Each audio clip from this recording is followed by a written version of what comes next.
There are many things to worry about when you get behind the wheel of a car these days, but law enforcement says there's a new danger, and it might be the car that just passed you. It has forced those people out into their automobiles where they can drive around on the highways, drive around in the country.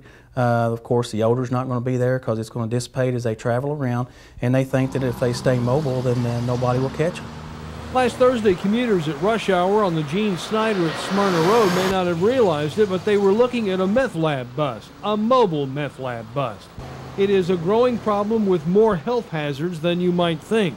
This is 31W between Sellersburg and Jeffersonville over top of Silver Creek. This is a prime example of what state police are talking about when a mobile meth lab's contents in a bag like this get pitched over to the side of the road.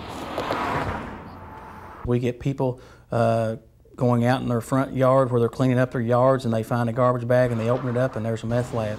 Automatically, some innocent person has been contaminated. The busting of meth labs in Indiana hit an all-time high in 2004 with 1,115 just by state police alone.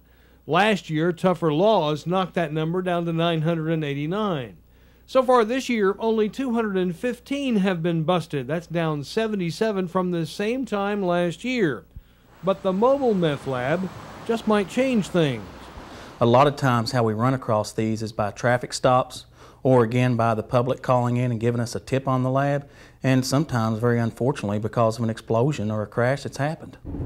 Law enforcement is hoping that the public will keep their eye on the roads, even though it becomes even more difficult to try to get a hold of a mobile meth problem. Tony Hyatt, WHAS 11 News.